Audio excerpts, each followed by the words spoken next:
Ei pessoal, aqui é a Thalita e bem-vindos à Casa da Coruja. Hoje a gente vai fazer um resumão do que aconteceu no mês de julho. Eu vou começar a trazer aqui pro canal esses vídeos de resumo do mês, onde eu vou falar sobre os livros que eu eventualmente comprar, os livros que eu li e os livros que eu pretendo ler no próximo mês. E eu vou deixar aqui no box de descrição os tempos certinhos em que eu vou falar sobre cada coisa, se você não tiver interesse em uma seção específica desse vídeo, é só olhar no box de descrição que você pode pular. Primeiro eu vou falar sobre os livros que eu comprei no mês de julho, que não foram tantos assim, mas tem bastante coisa interessante aqui. No mês de julho foi o Prime Day da Amazon, então eu acabei comprando 2 livros por lá. O primeiro foi O Demônio na Cidade Branca. Esse livro, gente, tava R$6 na promoção da Amazon. Na hora que eu vi isso, eu nem pensei 2 vezes, já comprei logo. Esse é um livro que eu ouvi falar no Booktube gringo, eu ouvi gente falando sobre ele e eu fiquei bem interessada. Ele, na verdade, conta a história real de um serial killer dos Estados Unidos que aconteceu em Chicago no final do século XIX. Simultaneamente, as mortes que estavam acontecendo, estava acontecendo uma feira de arquitetura na cidade de Chicago, que ficou conhecido como a Cidade Branca, por isso que é o nome do título, O Demônio na Cidade Branca. Esse é um livro de não ficção, mas eu acho que ele tem uma escrita muito romanceada, então eu acho que ele vai ler como se fosse uma história de ficção. Eu ouvi muita gente falando bem sobre esse livro.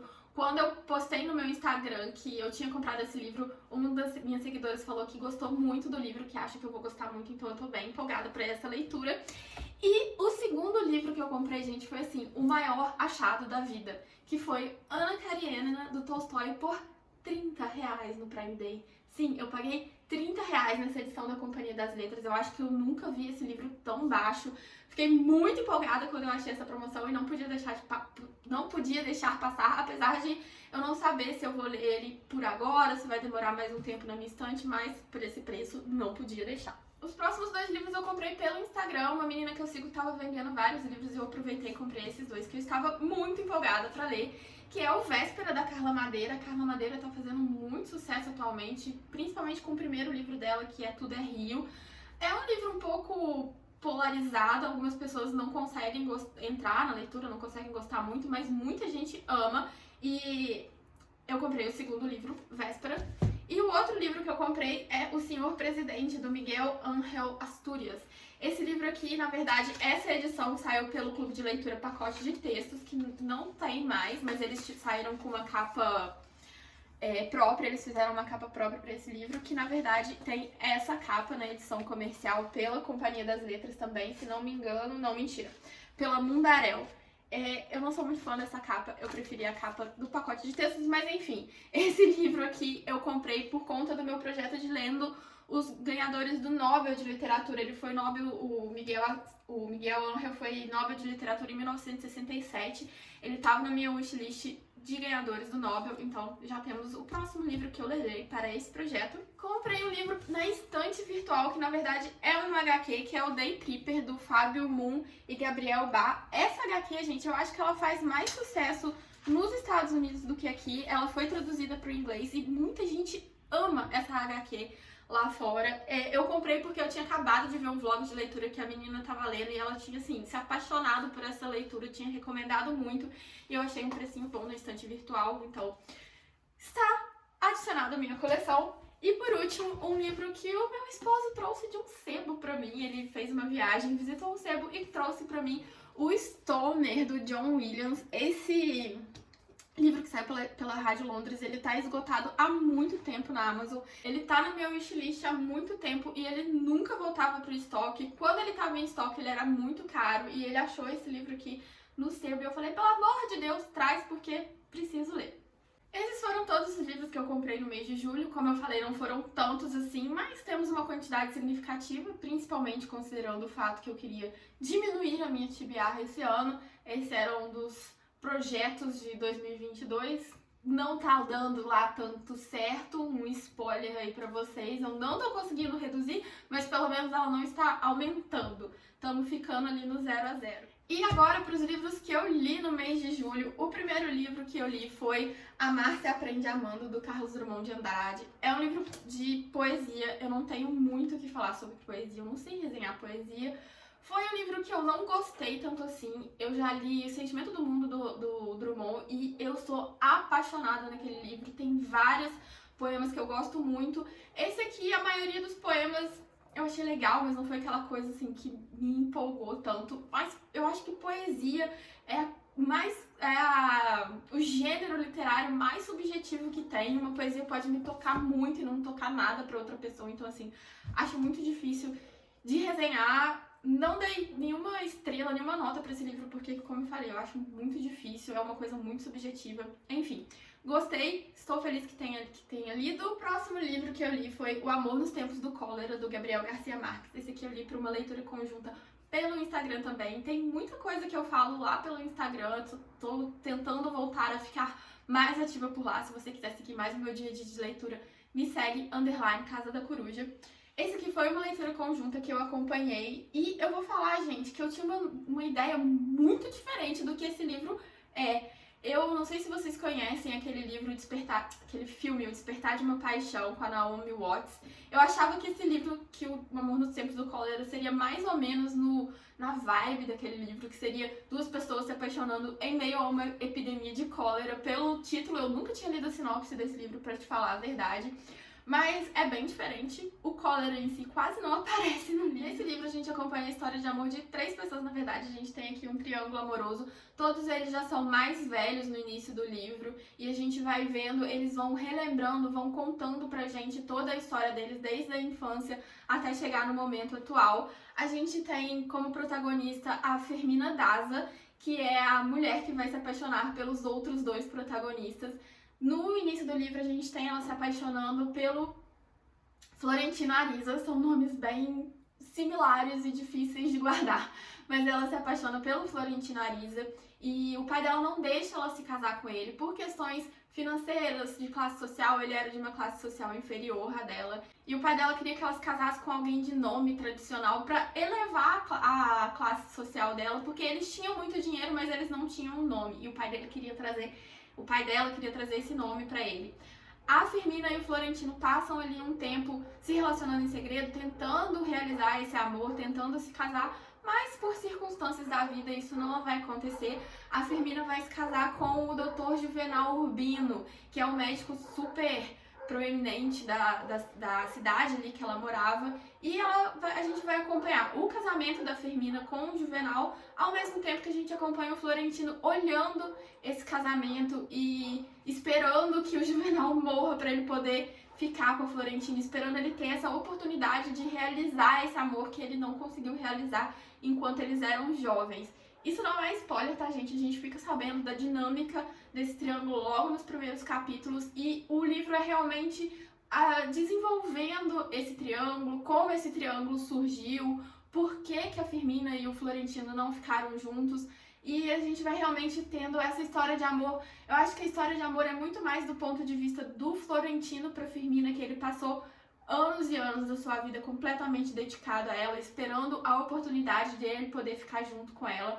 É um livro muito bonito, muito sensível, eu gostei muito dessa leitura, não podia ser outra coisa, né? Gabriel Garcia Marques está se tornando um dos queridinhos da minha estante, recomendo muito a leitura desse livro. O próximo livro que eu li é o livro mais aleatório que eu já comprei, que é A Imperatriz de Ferro, da Jung Sheng, que conta a história dessa imperatriz da China que governou por quase meio século. E a história dela é muito interessante, porque ela começou como concubina do imperador, e ela era, assim, das classes mais baixas de concubina, porque na China, nessa época, você tinha a concubina número 1, a concubina da classe 2, ela era a concubina da classe 6, mas ela acabou dando o único filho homem do imperador, então ela acabou evoluindo aí nessa escala e acabou se tornando imperatriz da China, porque o imperador morreu enquanto o filho dela ainda era menor de idade, e ela acabou se tornando ali regente, governando a China em nome do seu filho, mas ela que dava todas as diretrizes, ela que decidia tudo, justamente porque ela sabia, ela tinha uma visão política muito boa, ela era uma estrategista muito boa, então ela conseguiu ir ali mexendo seus pauzinhos até que ela efetivamente governasse a China, ainda que não em seu nome por questões machistas da sociedade da época, em que não podia existir uma imperatriz mulher. Então ela governava em nome do seu filho, ela sempre ficou atrás do nome do seu filho, mas realmente era ela quem governava a China. Durante muito tempo a história oficial tratou ela como uma regente dura, mão de ferro, por isso imperatriz de ferro, tratou ela de uma forma que para essa historiadora, para Jung Cheng, não retratava realmente a veracidade da história dela, não retratava a grandeza que ela representou para a história da China. Então, essa historiadora, ela vai redescobrindo alguns documentos que mostram como ela, na verdade, foi muito eficaz no seu governo, como ela trouxe muito da modernização da China, foi responsabilidade dela. Então, esse livro é como que fazendo justiça à Imperatriz Cixi, que é o nome dela, trazendo à luz várias facetas da história dela que foram relegadas por muito tempo. Eu gostei muito da leitura desse livro, porque apesar de ser uma biografia, ele é muito romanceado, parece que você realmente está lendo uma história de ficção, sabe? Você fica muito envolvido na história. Eu, por não saber nada da história dela, não sabia o que ia acontecer, então ainda tinha aquele ali elemento de, ai meu Deus, será que ela vai conseguir? Será que a China vai ganhar essa guerra? Porque, gente, sério, eu não conheço a história da China do século XIX, então, assim, erro meu talvez não conhecer, mas o livro me trouxe muita coisa. Só que, com o passar da leitura, eu achei que a historiadora foi um pouco parcial no retrato da Cixi. Muitas coisas que a Cixi fez no decorrer do seu governo, ela acabava passando um pano. Em alguns momentos ela fala de desvio de dinheiro que a Cixi fez, mas ela acabava falando que, mas ela fez isso, mas foi pouca coisa comparado com os imperadores anteriores. Ou ela fez isso, mas ao mesmo tempo ela estava fazendo muito bem para a China, ela tinha um motivo para fazer esse desvio de dinheiro.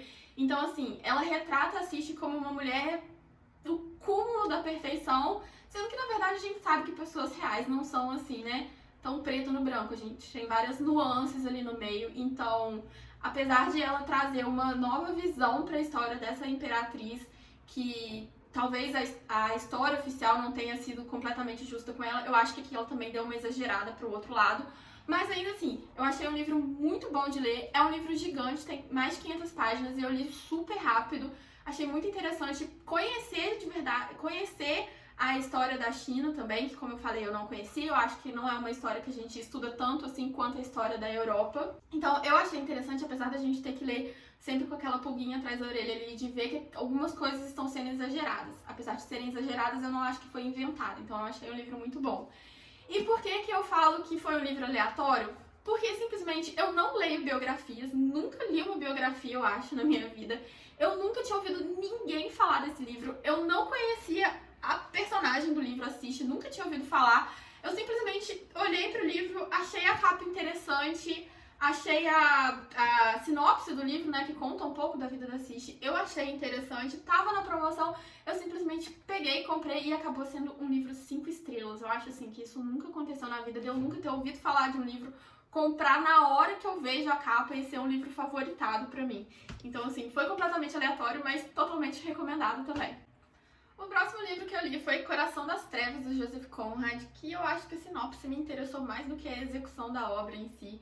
Aqui a gente tem a história de um capitão de um navio que vai pro Congo, que nessa época era uma colônia da Bélgica. Ele vai descer por um rio no meio da floresta fechado, no meio do Congo, para resgatar um dos oficiais que tá preso ali no meio dessa floresta. Ele perdeu o seu navio, ele não consegue retornar, então a missão desse capitão é ir resgatar esse oficial. Esse livro ele tem um pouco de autobiográfico, porque o Joseph Conrad realmente ele serviu a marinha da Bélgica, que nessa época o Congo era uma colônia da Bélgica, não sei se eu já falei isso, mas ele era um oficial da marinha da Bélgica e ele realmente foi para o interior do Congo. E a Bélgica fez uma das colonizações mais pesadas, mais mortais dessa época. Ela realmente devastou o Congo. E a gente vai vendo nos personagens reflexões sobre o que essa colonização trouxe tanto para o país quanto para a Bélgica, mas isso fica muito mais em reflexões e nas entrelinhas do que na narrativa em si. A narrativa ela é muito direta no sentido de que a gente tem esse personagem chegando no Congo, recebendo a sua missão e descendo o rio para resgatar o oficial. E é através das reflexões que a gente vai tendo essa visão da colonização do Congo, mas pelo menos na minha leitura eu achei que ficou muito nas entrelinhas, sabe? Você tinha que ir enxergando muito nas entrelinhas, a gente não tinha muita coisa na página em si.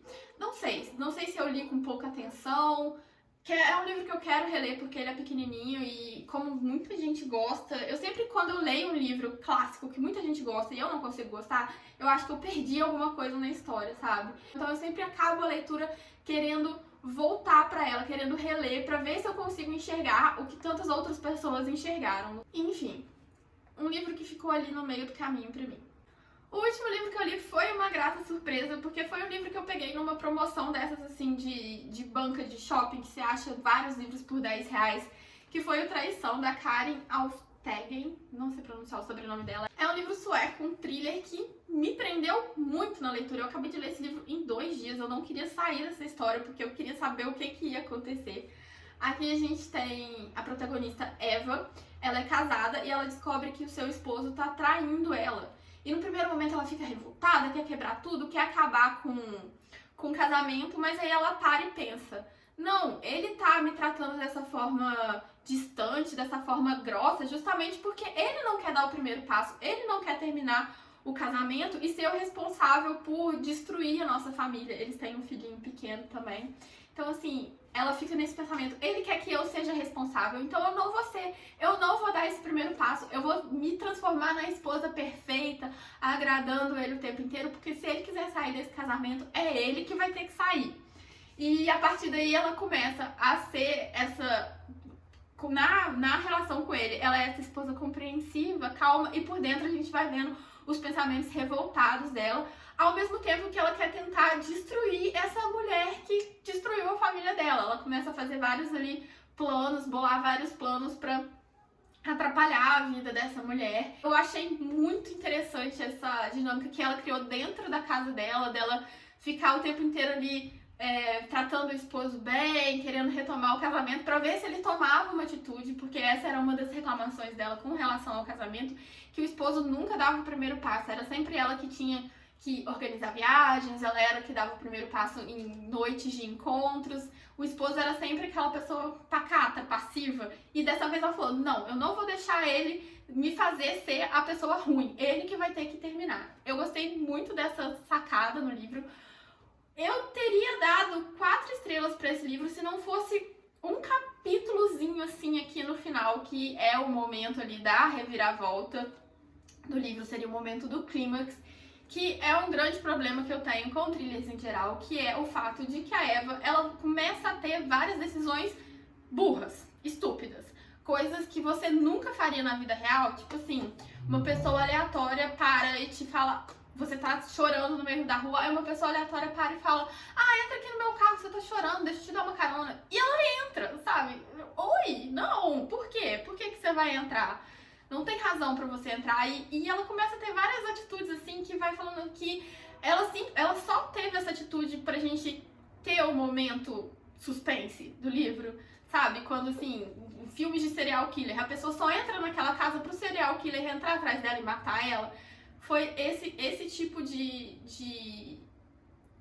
decisões que atrapalhou um pouco o livro pra mim, que foi um capítulo, assim, o penúltimo capítulo do livro que me fez dar 3 estrelas, 2,5 pra esse livro, porque o último capítulo, esse monte de decisão errada dela leva ao último capítulo, que é muito bom, que me deixou assim, meu Deus, que angústia, não é possível que é isso que vai acontecer com ela. Então eu acho que se a autora tivesse pensado uma forma mais inteligente de levar a esse último capítulo, eu teria gostado mais. Mas esse penúltimo capítulo me fez dar 3 estrelas, 2,5 estrelas pra esse livro. Ainda assim, se você achar esse livro por aí, eu acho que vale muito a pena ler, porque apesar de você passar raiva em umas 10 páginas com as decisões da Eva, o resto do livro é muito bom, te prende muito na história, você quer saber o que vai acontecer, eu achei um suspense excelente. E agora, pra última parte desse vídeo, que já tá enorme, vamos para a minha TBR do mês de agosto, que eu pretendo ler no mês de agosto. O primeiro livro é O Demônio da Cidade Branca, que eu falei com vocês. Eu já li o primeiro capítulo dele logo quando ele chegou, achei bem legal. E eu vou começar de novo, vou reler esse primeiro capítulo, mas eu quero muito ler esse livro agora no mês de agosto. E quero ler também 2 livros mais antigos na minha TBR, que são o 15, da Raquel de Queiroz, e O Silêncio dos Amantes, da Lia Luft. Se não me engano, não sei se são os 2 livros ou se é só o 15, que tá no meu desafio de 12 livros para 2022, que tá um pouquinho atrasado, eu quero começar a ler alguns livros deles. E por fim, o que eu falei que eu ia fazer, mas eu ainda não fiz naquele meu projeto Desencalha, que é sortear 2 livros dos livros mais antigos que tem na minha TBR. Se você não viu esse vídeo, eu vou deixar ele aqui nos cards pra vocês. Mas basicamente eu coloquei aqui dentro todos os livros que eu comprei antes de 2020 e ainda não foram lidos, que ainda estão aqui parados na minha TBR. Eu coloquei todos eles aqui dentro e a cada mês eu queria sortear 2 livros desses livros pra ler, pra eu conseguir tirar eles da minha estante, porque se eles estão parados há tanto tempo, é porque eles não me chamam tanta atenção assim. Então vamos lá para os livros que eu vou ler no mês de agosto. O primeiro livro vai ser Pousada no Fim do Caminho, ou Pousada no Fim do Rio.